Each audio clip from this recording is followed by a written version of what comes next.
Les souvenirs sont façonnés par l'oubli comme les contours du rivage par la mer, dit l'ethnologue Marc Auger. Certes, mais que se passe-t-il quand l'oubli submerge complètement ce rivage de la mémoire? L'amnésie, puisque c'est de cela dont il s'agit, est très présente dans la littérature classique. On peut citer en particulier l'Odyssée avec les lotophages et ces magnifiques vers de Virgile. Ils cherchent du léthé les impassibles eaux, et dans le long sommeil des passions humaines, boivent l'heureux oubli de leur première peine. Mais elle est présente aussi dans la littérature plus récente, dans des genres très variés, vous le voyez, puisque ça va de Georges Perec à la collection Azur de chez Harlequin, donc, en passant par toutes sortes d'autres, des témoignages, etc., de la Chiclite, etc. Elle est présente aussi beaucoup dans le cinéma. Donc c'est aussi dans la littérature contemporaine, dans des genres très variés, puisque ça va de Georges Perec à la collection Harlequin. Très présente également dans le cinéma, avec toutes sortes de films, et en particulier, on est dans l'actualité la plus brûlante, puisque la série dystopique LT221, où un virus rend les gens amnésiques, a vu son premier épisode diffusé hier soir sur OCS. N'est-ce pas? Donc il y a aussi beaucoup de BD autour du thème de l'amnésie, et j'en ai mis quelques-unes pour illustrer les différentes parties de cette communication. Et n'oublions pas la sympathique poissonne Dory, qui est certainement l'amnésique la plus connue des enfants. Et il y a sur Internet, j'ai découvert des débats passionnés pour savoir de quelle sorte d'amnésie souffre Dory. Et dans la littérature jeunesse, est-ce aussi le cas? Est-ce qu'il y a aussi beaucoup de documents? Eh bien oui. Rien que pour les romans, j'ai recensé plus d'une centaine de titres, et il doit y en avoir beaucoup plus, avec beaucoup de romans pour ados et beaucoup de littérature de genre, romance, thriller, dystopie. Face à cette abondance, j'ai fait le choix de n'évoquer que les romans mettant en scène des enfants ou des adolescents amnésiques, en laissant de côté les adultes sans mémoire, dont vient de nous parler si bien M. Brun-Arnault. J'ai donc sélectionné quelques titres parus entre 1859 et 2023. Ce panorama est donc tout à fait incomplet. Donc, démarrons ce voyage en amnésie. Sans grande originalité, on va essayer d'aborder 3 questions. Pourquoi devient-on amnésique? Comment on vit avec ça? Et comment on en sort? Pourquoi l'amnésie? Elle a de multiples causes qui peuvent être physiques ou psychiques, internes ou externes. Par externe, j'entends quand elle a été provoquée intentionnellement par une personne ou un groupe de personnes. Par vengeance, il était fou amoureux d'une femme qui en a épousé un autre. Leonardo a enlevé le fils de cette femme, le petit Tino, et lui a appris, à force de coups, à oublier jusqu'à son nom. À l'adolescence, celui qui est devenu Claudio s'interroge sur ce passé qui lui revient par bribes et veut connaître la vérité au péril de sa vie. Dans Blackbird, des méchants riches enlèvent de pauvres ados orphelins ou fugueurs et leur ôtent la mémoire pour les transformer en proie pour leur safari humain. Dans La fille sans passé, en 2018, une clinique propose à ceux qui en ont les moyens d'effacer tous leurs souvenirs douloureux. Dans Noir et ma couleur, Manon, sous ses dehors sages de bonne élève, est une puissante mage des couleurs, mais cela doit bien sûr rester absolument secret. Elle est donc contrainte d'effacer les souvenirs du bad boy du lycée, Alexandre, qui l'a surpris en plein combat contre les ombres du mage noir. Mais quoique mortel, Alexandre a des ressources cachées et lui réserve bien des surprises. C'est une série en 5 volumes, assez marrante, démarrée en 2014, et c'est un peu, comme vous le voyez, il fait de la boxe, elle fait de la magie, 2 destins liés. C'est un peu Roméo et Juliette au pays de la magie. ce sont surtout les gouvernements qui, dans les dystopies, se livrent à ces sinistres manipulations, car des citoyens sans mémoire ou passé sont infiniment plus dociles et faciles à gouverner. En particulier, dans le cas du passeur, une des premières dystopies et une des meilleures. Dans ce monde où tout est à l'identique, il n'y a plus de saison, plus de couleurs, plus de sentiments. Tout ce qui est différent est éliminé. Et bien sûr, il n'y a plus de souvenirs. Mais la communauté sait qu'ils sont tout de même parfois nécessaires. Dans cette société amnésique, il y en a donc un qui est chargé de se souvenir. Le passeur, dépositaire de la mémoire, connaît le passé. Il peut ainsi conseiller la communauté dans les décisions à prendre. Il a seul accès aux souvenirs afin d'épargner à tous les autres, disent les sages, la douleur et le doute. À Canaan, la cité de l'oubli, qui date de 2017, les habitants perdent intégralement la mémoire tous les 12 ans, ce qui arrange bien leurs dirigeants. Cela permet aussi de régler le problème de la délinquance juvénile. Dans la trilogie des Marais en 2013, Effacé, fracturé et brisé, on est en Angleterre en 2050. Et les criminels de moins de 16 ans sont condamnés à avoir leur mémoire effacée. Donc, Kila voit sa mémoire effacée et elle est donc complètement reprogrammée. Elle doit repartir de zéro. Je vais boire un coup. Le stress m'assèche un peu la bouche, je dois dire. Elle doit donc repartir de zéro dans une nouvelle famille en ayant l'interdiction d'éprouver des émotions négatives. Elle s'interroge. Peut-on vivre sans passé ? Comment construire une vie d'adulte si l'enfance est oubliée ? Mais des bribes de mémoire lui reviennent peu à peu. En effet, dans tous ces romans, et dans d'autres, c'est un peu le principe des dystopies, les adolescents prennent conscience de ces abus, se révoltent et se battent pour récupérer cette mémoire, arme redoutable qui permet de retrouver dignité et libre arbitre et de lutter contre l'oppression. Jonas, le jeune nouveau passeur, reçoit donc les souvenirs, certains heureux, d'autres douloureux. Il comprend le poids que cela représente. Ce qu'il y a de pire quand on détient des souvenirs, ce n'est pas la douleur, c'est la solitude dans laquelle on se trouve. Les souvenirs sont faits pour être partagés. Mais sa prise de conscience va bien au-delà.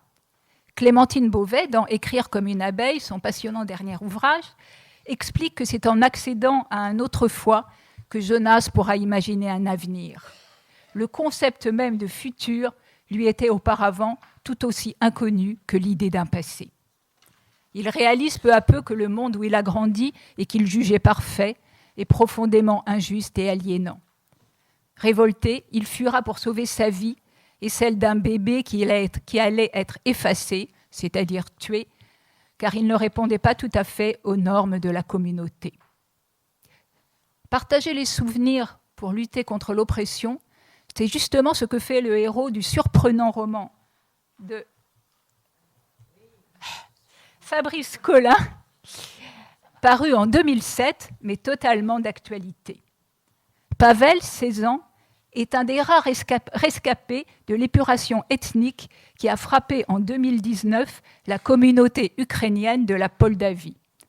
Cette tragédie a fait des milliers de victimes, exécutées sommairement ou assassinées dans des camps de concentration, comme les parents de Pavel. Une fois la paix rétablie, le nouveau gouvernement décide d'aider la population à tourner la page et emploie à cette fin une méthode radicale qui consiste à effacer la mémoire des survivants et à implanter dans leur cerveau des faux souvenirs. Pavel, qui refuse de se soumettre à cette intervention, se lance alors, au péril de sa vie, dans une longue course pour échapper aux agents du gouvernement. Et il prend conscience peu à peu du devoir de mémoire qui lui incombe. Il ne suffit pas de se souvenir, il faut aussi témoigner. Mais le plus souvent, la perte de mémoire vient d'un traumatisme, physique ou psychique.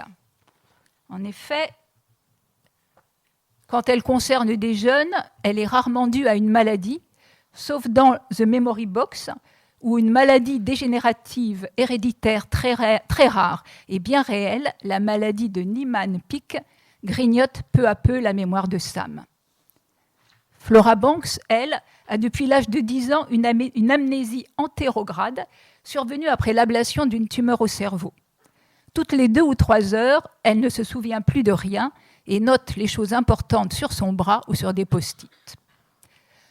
Donc, ce sont principalement des chocs qui causent ces pertes de mémoire. Des chocs physiques d'abord, des chutes, des suites de coma ou de traumatismes crâniens aux origines diverses, comme un menhir reçu sur la tête, mais enfin c'est quand même assez rare, et plein d'autres, comme vous pouvez le voir, des accidents de ski, des incendies, etc., etc. Il y a également beaucoup d'accidents de voiture, et pas seulement dans les romans américains. Parce que en haut, sur la ligne du haut, ce sont des romans ou américains ou qui se passent en Amérique, puisque Mémoire en fugue est québécois, enfin c'est quand même en Amérique. Mais en bas, vous avez des romans français.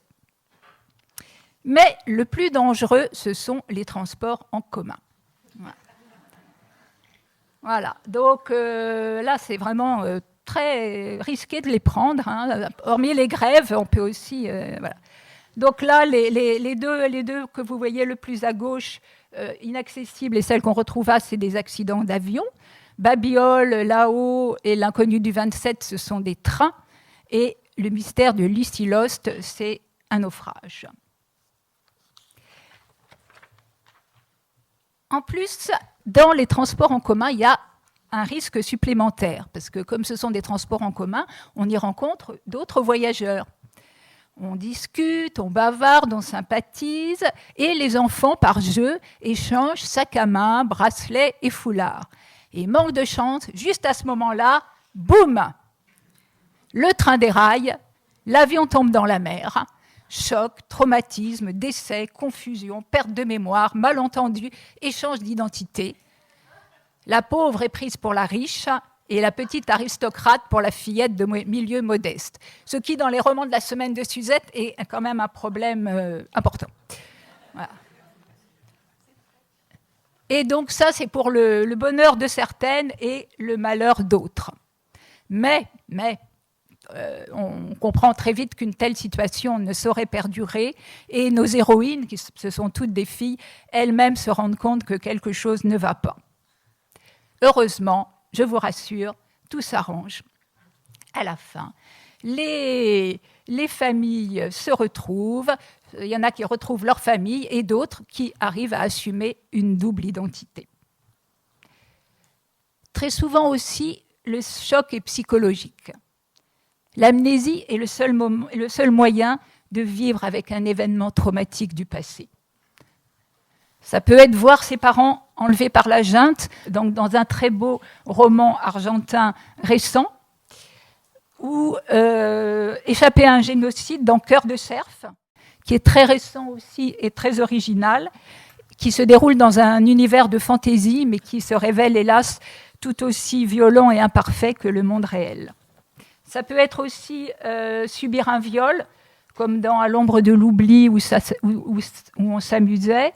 Ça peut être quand on échappe à une tentative de meurtre, comme Gula, que la méchante Regina veut précipiter dans un ravin. Ça peut être perdre toute sa famille, comme dans Partir, laisser se trouver. Assister à un crime dans The Best Lies, ou y participer involontairement, comme Lily dans Forgotten, qui, quand elle était petite, a ouvert la porte au kidnappeur de son petit frère. Parfois, en effet, on y reviendra, l'amnésie est la seule façon de ne pas sombrer dans une insupportable culpabilité. Quelquefois, c'est le présent qui se révèle si terrible à vivre qu'oublier un passé heureux est la seule façon de tenir. Dans Les Vacances de la comtesse de Ségur, Sophie, qui a longtemps été martyrisée par sa belle-mère, retrouve son cousin Paul. Très présent dans les malheurs de Sophie, mais dont elle n'a jamais parlé à ses amis, Camille, Madeleine et Marguerite.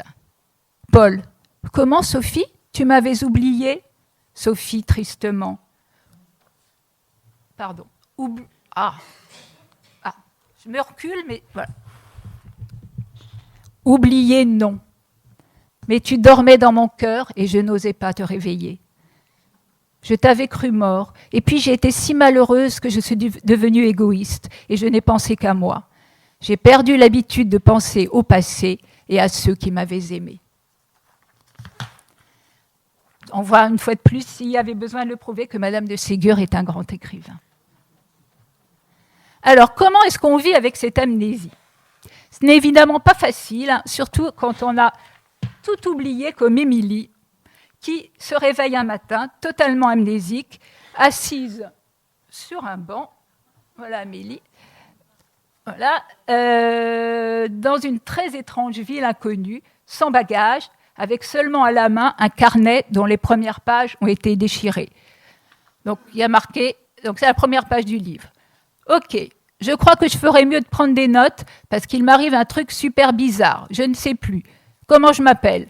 Comment s'appelle la moindre personne autour de moi ? Où je suis ? Comment je suis arrivée ici ? Où j'habite ? L'âge que j'ai ? Tout ce que j'ai fait depuis que je suis née ?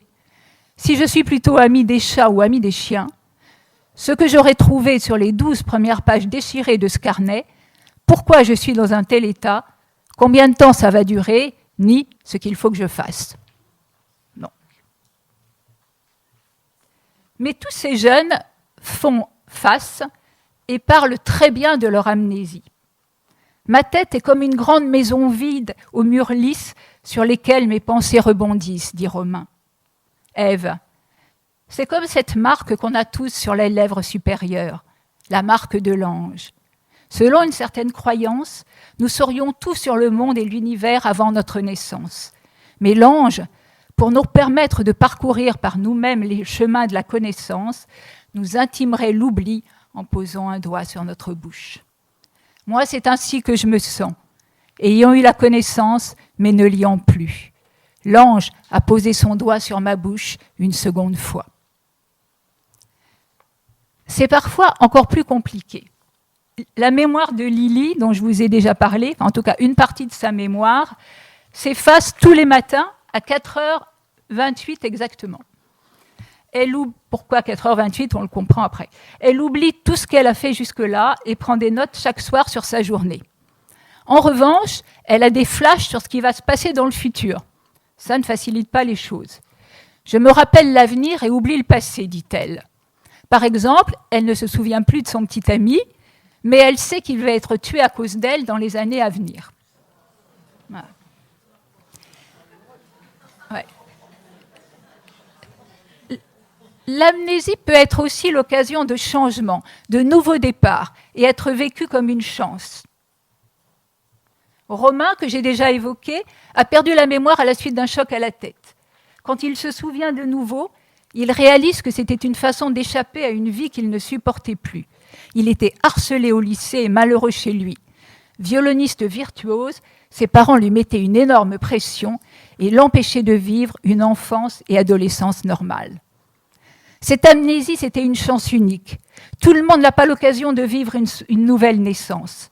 Avant, je ne comptais pas. Je n'étais pour les autres qu'un moyen d'obtenir ce qu'ils désiraient. Mon amnésie a tout changé, remis les curseurs à leur place. Ma deuxième naissance a changé la donne.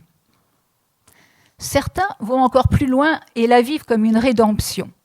Certains jeunes changent complètement de caractère quand ils se retrouvent amnésiques, sans que ce soit vraiment expliqué par les auteurs qui disent seulement que l'amnésie est un trouble assez imprévisible. Naomi, qui a perdu la mémoire après une chute dans un escalier, a oublié ses 4 premières années. Mais elle dit être amnésique née car elle a été adoptée et ne sait rien de ses origines. On m'a trouvée, âgée d'1 semaine, dans le couvercle d'une machine à écrire devant une église orthodoxe de Moscou. Elle essaie de reconstituer son passé, mais ne se sent pas du tout proche de la fille qu'elle était avant. Son petit ami, un joueur de flûte beau gosse mais pas très malin, ne lui plaît plus et l'ennuie. Elle ne s'intéresse plus du tout à l'album photo du lycée dont elle était avant, la très enthousiaste rédactrice en chef. Dans Ennemi numéro 1, Ben, qui est tombé d'un toit, a tout oublié et ne reconnaît plus personne. Il doit, dit-il, se refaire des souvenirs en utilisant ceux qu'il peut récupérer chez les autres. Il découvre peu à peu qu'il était la star du lycée, capitaine de l'équipe de foot, mais aussi un vrai sale type, voleur, méchant, harceleur sans pitié, et donc l'ennemi numéro 1 qui terrorisait ses camarades et sa famille. Il en est consterné car il est devenu gentil comme tout. Perdre mon passé était déjà bizarre, mais il y a plus bizarre encore, plus il me revient, moins je m'y reconnais, dit-il quand il commence à retrouver la mémoire. Il essaie de réparer le mal qu'il a fait en s'excusant auprès de ses victimes et en rendant à un ancien combattant de la guerre de Corée la médaille militaire qu'il lui avait volée. Mais il s'interroge. Qu'est-ce qui va se passer quand il va sortir complètement de l'amnésie ? Est-ce que cette personne que j'étais est toujours là en moi, émergeant de l'obscurité petit à petit, en même temps que ma mémoire ? En fait, non. Il va rester quelqu'un de très bien et va faire preuve de beaucoup de courage. On le voit, ces changements vont toujours du négatif au positif. Aucun héros ne devient psychopathe, en tout cas dans ses romans, après avoir reçu un coup sur la tête. Sans doute parce qu'un héros de littérature jeunesse ne peut pas être une trop mauvaise personne. Et tous assument cette ancienne identité, même si elle leur fait horreur, et veulent réparer les fautes ou erreurs d'un passé qu'ils affrontent lucidement. Je n'ai pas le choix. Je comprends que doux ou cruel, le passé est un animal fidèle, au flair incomparable, qui vous retrouvera toujours où que vous ayez fui. Il est intéressant de constater que les héros de littérature adulte n'ont pas ce même courage et cette même lucidité.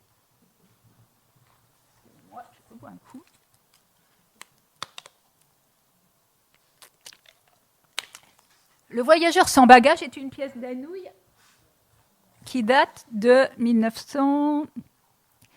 c'est marqué, non ? Non, c'est pas marqué. De 1937, pardon. Ça fait partie des pièces noires d'Anouilh. Devenu amnésique pendant la guerre de 14, il est réclamé par plusieurs familles. Donc c'est le héros qui vit la même situation. Donc ce héros, donc, il a un choc à la guerre de 14 et donc il est amnésique. Il est réclamé par plusieurs familles. Il rentre dans la famille Renaud et découvre avec horreur l'être abject et violent qu'il était. Mais lui n'assume pas.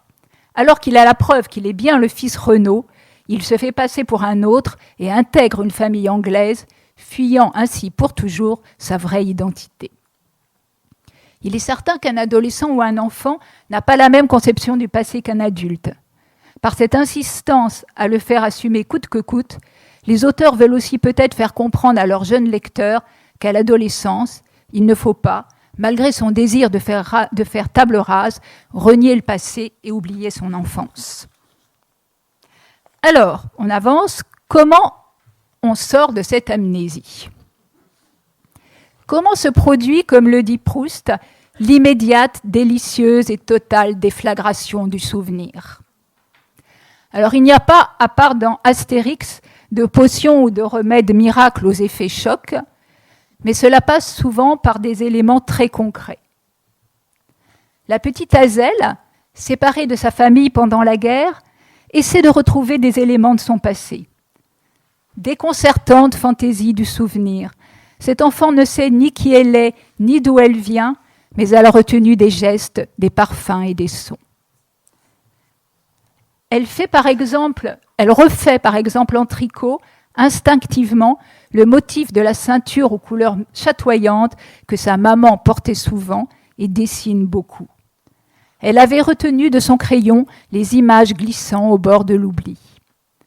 Mais c'est une berceuse de Mozart que lui chantait sa mère et qu'elle chantonne à son tour à sa poupée qui va enfin permettre leur retrouvaille. Vous voyez, je ne sais pas si vous voyez bien, il y a sa maman qui entend et qui dit « Ah, ma fille !» La musique est d'ailleurs très souvent l'élément déclencheur. Dans La Maison du Chèvrefeuille, c'est une mélodie cristalline jouée sur un petit piano mécanique ainsi qu'un motif de papier peint qui va faire comprendre à Isabelle que la maison inconnue où elle s'est réfugiée pendant un orage est en fait la sienne. Elle avait été, elle aussi, séparée du sien au moment de l'Exode et sous le choc avait tout oublié.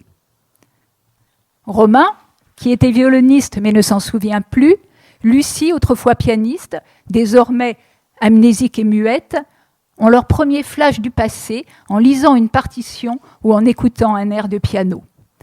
Ça n'a rien d'étonnant dans le cas de Lucie, car elle a un lien très fort avec son instrument. En effet, il lui a servi de radeau lors du naufrage du Lusitania, où elle a perdu la mémoire. L'élément déclencheur, cela peut être aussi des mots, les mots et les histoires. C'est en écoutant l'un d'eux lire à haute voix le livre de contes qu'ils ont trouvé que les sauvages enfants de la forêt vont d'abord récupérer petit à petit quels souvenirs qu'ils appellent très joliment des tessons. Ils vont ensuite pouvoir éprouver de la curiosité et enfin se révolter, retrouvant par là même leur humanité. Ce groupe d'enfants et d'adolescents va ainsi avoir la force de fuir le camp où, après une catastrophe atomique, ils étaient parqués, livrés à eux-mêmes et traités comme des animaux. La mémoire revenait, peu à peu, par vagues, parfois avec réticence, timidement, comme une marée, prompte à se retirer en emportant des fragments qu'ensuite elle ramenait sur le bord. C'étaient des mots que Tom n'avait plus à répéter des dizaines de fois. C'étaient des phrases qui prenaient aussitôt un sens dans les têtes, des pupilles qui s'éclairaient soudain, signalant que quelque chose était allumé et ne voulait plus s'éteindre. C'est la mémoire qui les sauvera, dit Jonas, le seul adulte qui s'intéresse à eux et va les aider. Ce retour arrive souvent quand les héros subissent un nouveau choc. Claire, rendue amnésique par un accident d'avion, retrouve la mémoire après un accident de la circulation. Chez d'autres, le déclic se fait quand ils revivent les scènes traumatiques qui ont causé leur amnésie. Romain, le violoniste, retrouve complètement la sienne quand il est de nouveau humilié et filmé par des garçons de sa classe, comme lors de l'accident qui avait causé son amnésie. Lucie ne reprend vraiment ses esprits que quand elle revient sur l'île où l'on a trouvé et quand elle retrouve le soldat allemand qui l'a sauvée. Et la parole accélère le processus. Tandis que je leur racontais mon histoire, je sentais presque mes souvenirs perdus se débloquer et revenir à mesure que je parlais. Tout un monde s'ouvrait à moi, un monde qui avait enfin un sens. Dans tous les romans que j'ai pu trouver, les jeunes amnésiques retrouvent la mémoire à la fin, même si c'est parfois de façon parcellaire. Certains appréhendent de retrouver leur passé, comme Jeanne qui, dans Antise, a été victime d'un accident de la route. J'ai peur de ce dont je ne me souviens pas, et j'ai peur de ce dont je pourrais me souvenir. Mais une question n'est jamais abordée. Faut-il toujours retrouver la mémoire, même quand la vérité est terrible ? Il n'y a que l'immortel R.L. Stein, l'auteur des Chairs de poule, qui répond négativement, mais uniquement sur la couverture de ce très mauvais roman d'horreur. Donc, dans cette histoire, l'héroïne amnésique craint un moment d'être criminelle, mais bien sûr, elle n'est finalement pas coupable, et c'est sa meilleure amie aux airs angéliques qui, en fait, est une dangereuse tueuse en série. Nos adolescents, eux, sont parfois coupables, mais ils n'ont pas le droit de s'approprier le beau vers d'Alfred de Musset. À défaut du pardon, laisse venir l'oubli. Et pourtant, ils en auraient besoin. Jugez par vous-même avec ces deux exemples. Ève, dont on a déjà parlé plusieurs fois, depuis la soirée du 31 décembre, je me réveille chaque matin en croyant que j'en reviens. Je me souviens de tout jusqu'à minuit. Après le dernier coup de minuit, plus de son, plus d'images, c'est le noir total. Donc Ève finit par retrouver la mémoire et comprend qu'elle avait tout occulté pour éviter l'horrible vérité. Elle s'occupait en cachette près de chez elle d'un chien un peu fou et avait depuis peu mis dans le secret son petit frère de 7 ans. Le soir du réveillon, elle oublie de nourrir ce chien car elle est pressée de retrouver ses amis. Son petit frère, pour l'aider, y est allé seul et s'est fait égorger par l'animal. Il y a pire. Au début de Nous les menteurs, Caddy, 17 ans, revient pour l'été, après 2 ans d'absence, dans l'île privée de sa richissime famille au large de Cape Cod. L'été de ses 15 ans, il s'est passé sur l'île quelque chose de terrible, mais elle n'en a aucun souvenir et personne ne veut rien lui dire. Elle est torturée par des cauchemars et va très mal. Sur l'île, elle retrouve son cousin, sa cousine et un ami, le petit groupe très soudé des menteurs qui, cette année, semble vivre à l'écart. Et là aussi, elle finit par découvrir que les autres menteurs sont morts par sa faute. Indignés par les rivalités entre leurs mères à propos de l'héritage, ils avaient décidé tous les 4 d'incendier la maison du grand-père, le patriarche de la famille. Johnny, Myrène et Gat s'étaient chargés de répandre l'essence au premier étage. Caddy s'occupait du rez-de-chaussée. Elle a craqué l'allumette avant de s'assurer qu'ils avaient bien quitté les lieux. Tous 3 sont morts brûlés vifs. Caddy est la seule survivante. Sa mémoire a refusé de se souvenir. Son esprit a même réussi à créer l'illusion que ses compagnons étaient encore vivants. Les souvenirs étaient là, tapis en moi depuis le début. Je sais juste à quelle réalité ils se rapportent désormais. Mais est-ce finalement une bonne chose ? L'esprit peut-elle résister à de tels chocs ? Ces romans ne répondent pas à cette question, mais se terminent souvent sur ces révélations sans qu'on sache les répercussions qu'elles auront sur les héros et les héroïnes. Mais il est frappant de constater que la vérité, même destructrice, est toujours jugée préférable à une bienfaisante amnésie et présentée comme la valeur suprême et la seule voie possible. Là aussi, les choses sont différentes quand on s'adresse à un lectorat adulte. Dans la BD passionnante La Page Blanche, une jeune femme, Héloïse, vit exactement la même situation qu'Émilie, que j'ai déjà évoquée. Elle se réveille sur un banc sans le moindre souvenir. À la différence d'Émilie, elle a avec elle son sac à main et ses papiers, ses clés, donc elle peut ainsi découvrir quel est son nom, son adresse et rentrer chez elle. Elle arrive ainsi à reprendre sa vie à tâtons, en cachant son amnésie à presque tout le monde, et cherche frénétiquement à retrouver qui elle était avant.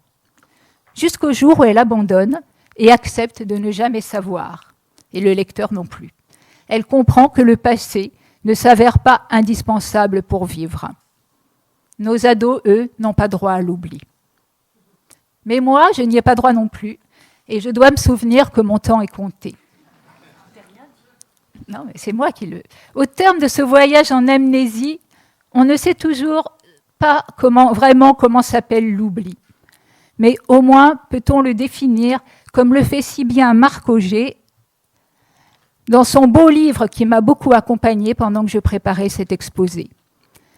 L'oubli se conjugue à tous les temps, au futur pour vivre le commencement, au présent pour vivre l'instant, au passé pour vivre le retour, dans tous les cas pour ne pas répéter. Il faut oublier pour rester présent, oublier pour ne pas mourir, oublier pour rester fidèle. Merci de votre attention.